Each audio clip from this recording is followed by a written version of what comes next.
बहुत समय पहले की बात है। तिलकपुर नाम के एक छोटे से गांव में एक बेहद अमीर व्यक्ति रहता था, जिसके पास दौलत की कोई कमी नहीं थी। ऐसा लगता था जैसे भगवान ने उसके आंगन में सोने की बारिश कर दी हो। लेकिन इस दौलत से भी ज्यादा कीमती उसके लिए उसकी बेटी चंद्रिका थी। उसकी खूबसूरती की पूरे गाँव में मिसाल दी जाती थी। गाँव की सारी सुंदरियाँ उसके आगे फीकी लगती थी। इसी गाँव में एक युवक भी रहता था जिसका असली नाम रामू था, लेकिन लोग उसे गरीब आशिक कहकर पुकारते थे। किस्मत ने उसके हिस्से में गरीबी लिख दी थी और वह उसी हाल में जीता रहा। उसके पास न कोई धन दौलत थी, न ही कोई बड़ी जायदाद। अगर कुछ था तो बस एक सच्चा दिल और गीत गाने की बेजोड़ कला। वह शादियों, उत्सवों और अमीरों के जश्न में अपने मधुर स्वरों से लोगों का दिल बहलाता था। ऐसे ही एक विवाह समारोह में रामू ने पहली बार चंद्रिका को देखा था। उसकी खूबसूरती ने रामू के दिल पर गहरी छाप छोड़ दी। दोनों की नजरें मिली और धीरे धीरे वे एक दूसरे को चाहने लगे। लेकिन चंद्रिका गरीब आशिक के लिए सिर्फ एक सपना थी, जिसे हकीकत बनाना नामुमकिन था। एक दिन रामू उदासी में डूबा बैठा था। तभी चंद्रिका उससे मिलने आई। उसने चिंता से पूछा, तुम इतने उदास क्यों हो? रामू ने गहरी सांस ली और कहा, मैं तुमसे बेइंतहा प्यार करता हूँ, लेकिन यह हकीकत भी जानता हूँ कि मैं तुम्हें कभी हासिल नहीं कर सकता। चंद्रिका ने मुस्कुराकर कहा, तुम हिम्मत क्यों हारते हो? मेरे पिता बहुत दयालु हैं। वे खुद हमारी शादी का खर्च उठाएंगे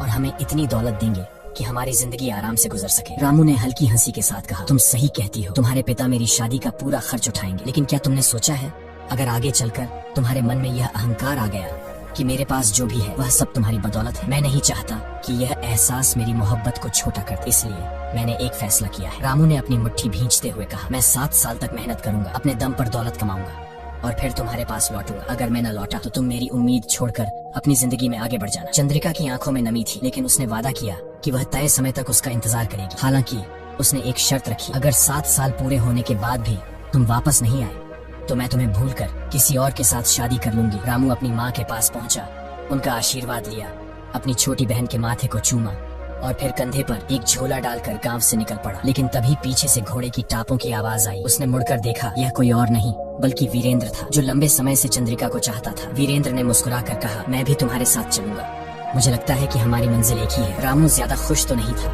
लेकिन वह मना भी नहीं कर सकता था। दोनों साथ साथ सफर पर निकल पड़े। बहुत दिनों तक चलने के बाद वे एक गहरी नदी के किनारे पहुंचे। सामने कोई पुल नहीं था, न ही नदी में कोई ऐसा उथला हिस्सा था जिससे पैदल पार किया जा सके। वीरेंद्र ने रामू की ओर देखते हुए कहा, तुम तैरकर नदी पार कर जाओ, मैं तुम्हारे पीछे पीछे आता हूँ। रामू ने अपने खड़े उतारकर किनारे रख दिए और नदी में कूद पड़ा। जैसे ही वह दूसरी ओर पहुंचा और मुड़कर देखा, उसकी आंखें फटी रह गई। वीरेंद्र उसके कपड़े समेटकर घोड़े पर सवार हो चुका था और पूरी रफ्तार से तिलकपुर की ओर भाग रहा था। रामू चीख पड़ा, हे ईश्वर, ये कैसा धोखा! लेकिन अब कुछ नहीं किया जा सकता था। वीरेंद्र सांप की तरह सरसराते हुए गांव की ओर बढ़ गया। गांव पहुंचते ही उसने रामू के कपड़े लेकर उसकी माँ के पास पहुंचा और झूठ बोला, तुम्हारा बेटा नदी पार करते समय डूब गया, ये रहे उसके कपड़े। रामू की माँ पर दुखों का पहाड़ टूट पड़ा। अपने बेटे के कपड़ों को छूते ही वह जोर जोर से रोने लगी। रामू के कपड़े लेकर उसकी माँ सीधी चंद्रिका के पास पहुंची। आंखों में आंसू भरे कांपती आवाज में बोली, बेटी, रामू डूबकर मर गया, ये उसके कपड़े हैं जो वीरेंद्र लेकर आया है। अब तुझे पूरी छूट है, जिससे चाहे शादी कर सकती है। ये सुनकर चंद्रिका मुस्कुराई और बोली, माँ, तुम भी किसकी बातों पर यकीन कर रही हो? ये सब वीरेंद्र की मनगढ़ंत कहानी है। जब तक 7 साल पूरे नहीं हो जाते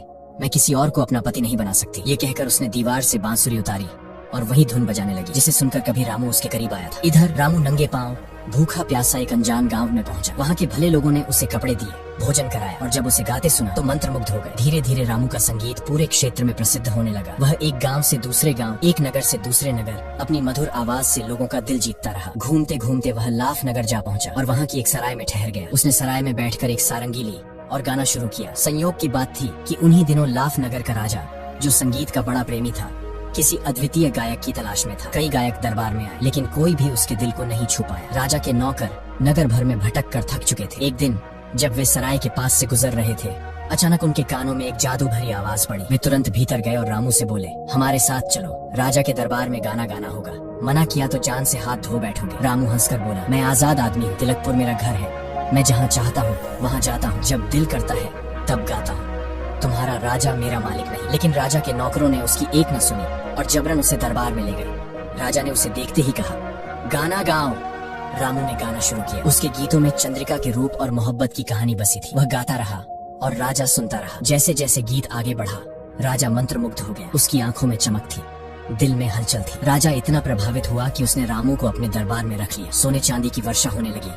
कीमती वस्त्र मिले, ऐशो आराम की कोई कमी नहीं रही। धीरे धीरे उसकी जिंदगी रंगीन हो गई। वक्त बीतता गया, लेकिन वह चंद्रिका से किया अपना वादा भूल गया, या शायद भूलने लगा। 7 सालों में से आखिरी साल खत्म होने वाला था, लेकिन रामू को अब भी तिलकपुर लौटने की सुध नहीं थी। इधर तिलकपुर में चंद्रिका अब भी उसका इंतजार कर रही थी। जब 7 साल पूरे होने को आए तो उसने एक सौदागर को बुलाया और उसे अपनी सारंगी सौंपते हुए कहा, इस सारंगी को अपने साथ ले जाओ, जहाँ भी जाओ इसे सम्मान से सजा कर रखना और यह ऐलान करना कि जो इसे अपना बता सके उसे यह सारंगी और एक बड़ा इनाम मिलेगा। सौदागर ने उसकी बात मान ली और अपने कारवां के साथ तिलकपुर से रवाना हो गया। वह जिस भी नगर में पहुंचता वहां सारंगी को सबसे प्रमुख स्थान पर रखता और ऐलान करता, लेकिन कोई भी इसे अपना मानने नहीं आया। आखिरकार जब उसका सफर लगभग खत्म होने को आया तो वह लाफ नगर पहुंचा और वहां भी वही ऐलान कर दिया। जब यह खबर फैली तो रामू ने भी इसके बारे में सुना। उसकी धड़कनें तेज हो गई। वह भागता हुआ उस सराय में पहुंचा जहां सौदागर ठहरा था। वहां सजी हुई सारंगी को देखते ही उसकी आंखें नम हो गई। कांपते हाथों से उसने सारंगी को छुआ और भर्राए गले से बोला, यह मेरी है। सौदागर मुस्कुराया और बोला, बिल्कुल सही, क्योंकि इसे पहचानने वाला ही इसका असली मालिक हो सकता है। लेकिन अब समय बहुत कम है, जल्दी से तिलकपुर पहुंचो। चंद्रिका ने कहा था कि अगर नियत समय पर तुम नहीं लौटे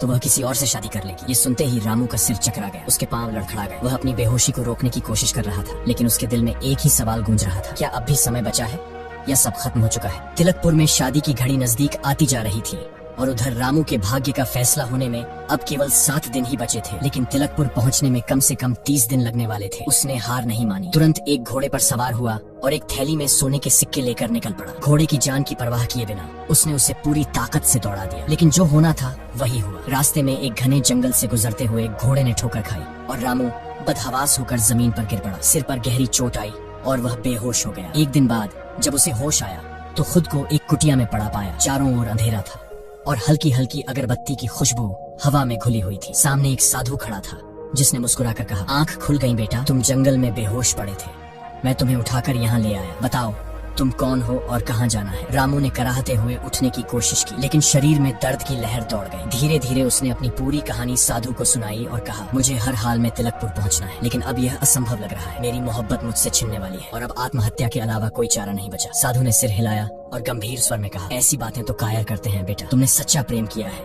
तुम कायर नहीं हो, चिंता मत करो, तुम्हारी राह अभी खत्म नहीं हुई है। फिर साधु ने पास खड़े सफेद घोड़े की ओर इशारा करते हुए कहा, यह मेरा सिद्ध किया हुआ घोड़ा है जो 7 दिनों में तुम्हें तिलकपुर पहुंचा देगा। साथ ही यह एक चमत्कारी मिट्टी लो, अगर इसे किसी अंधे की आंखों पर लगाओगे तो वह फिर से देखने लगेगा। रामू ने साधु के चरणों में सिर झुका दिया और सफेद घोड़े पर सवार होकर तूफान की तरह आगे बढ़ गया। घोड़ा इतनी तेजी से दौड़ रहा था मानो हवा से बातें कर रहा हो। ठीक 7वें दिन आधी रात के समय रामू तिलकपुर पहुंच गया। गांव में हर ओर उत्सव का माहौल था। घरों में रोशनी झिलमिला रही थी, ढोल नगाड़े बज रहे थे और शादी के गीत हवा में तैर रहे थे।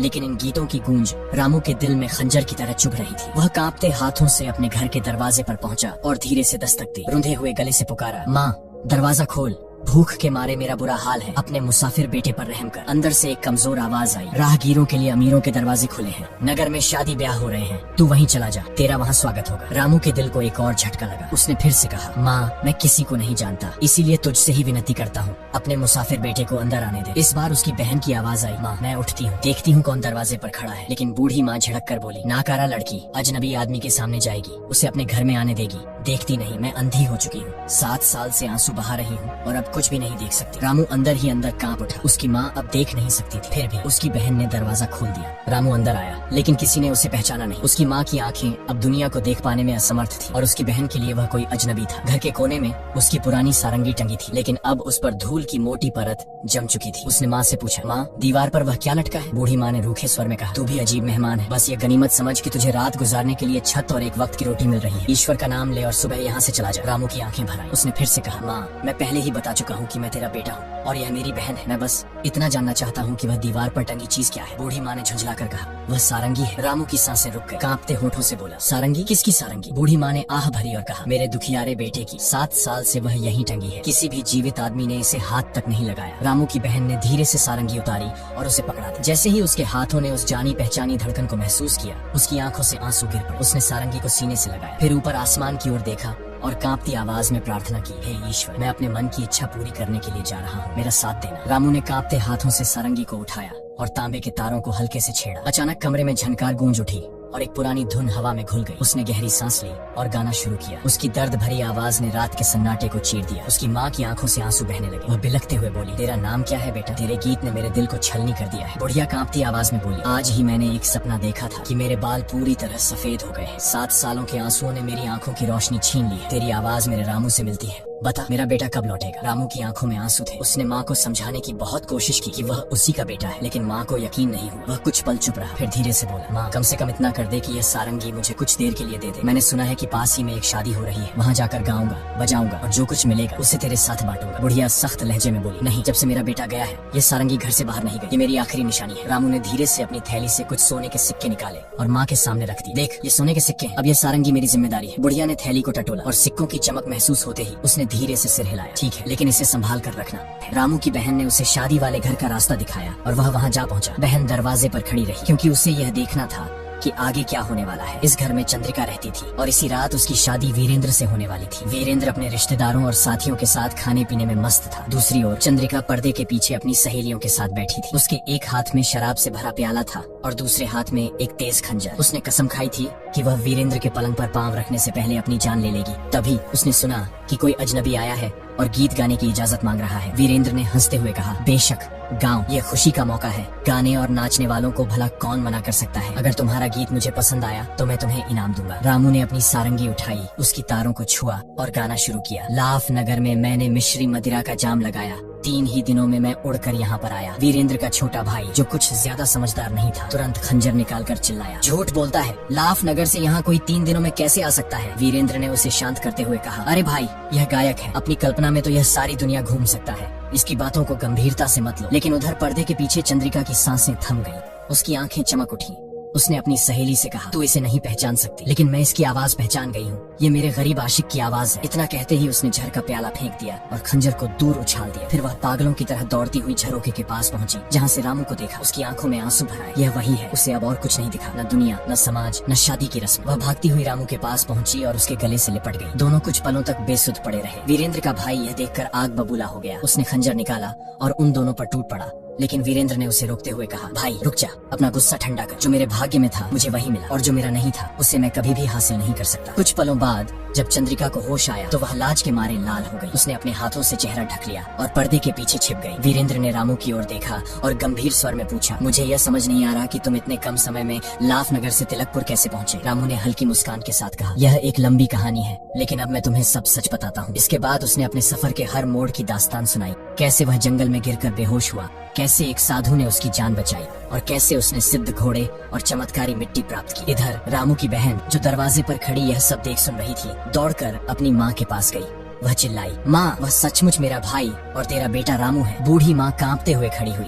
बहन ने उसका हाथ पकड़ा और उसे वहाँ ले आई जहाँ दावत चल रही थी। रामू ने धीरे से अपना झोला खोला और उसमें से वह मिट्टी निकाली जिसे साधु ने उसे दिया था। उसने मिट्टी को पानी में घोला और अपनी माँ की आंखों पर लेप कर दिया। फिर वह बोला, अब तुम सबके सामने साबित हो जाएगा कि मैं झूठ नहीं बोल रहा। जैसे ही मिट्टी का असर हुआ, माँ की आंखों में हलचल हुई। उसने धीरे धीरे पलकों को खोला और कुछ धुंधला धुंधला सा नजर आने लगा। कुछ ही पलों में उसकी आंखों की रोशनी पूरी तरह लौट आई। वह कांपती आवाज में बोली, मैं देख सकती हूँ, मैं सच में देख सकती हूँ। पूरा दरबार इस चमत्कार को देखकर हक्का बक्का रह गया। अब किसी के मन में कोई संदेह नहीं रहा कि रामू ही उनका खोया हुआ बेटा है। दूसरी ओर वीरेंद्र, जो चंद्रिका से प्रेम करता था, उसकी आंखों में अब भीगापन था। उसने धीमे कदमों से आगे बढ़कर चंद्रिका का हाथ रामू के हाथों में रख दिया और हल्की मुस्कान के साथ बोला, तुम दोनों एक दूसरे के लिए बने थे, मुझे कोई शिकायत नहीं है। रामू की आंखों में खुशी के आंसू छलक पड़े। उसने वीरेंद्र की ओर देखा और कहा, सुन वीरेंद्र, मैं तेरा भी एहसानमंद हूँ। मेरी बहन भी उतनी ही खूबसूरत और गुणवान है जितनी चंद्रिका। अब मैं अमीर भी हूँ तो वह भी चांदी और सोने से उतनी ही सजी होगी। अगर तुझे स्वीकार हो तो मैं चाहता हूँ कि तू मेरी बहन से विवाह कर ले। वीरेंद्र ने कुछ क्षण सोचा, फिर सिर झुका दिया और कहा, अगर यह तेरी इच्छा है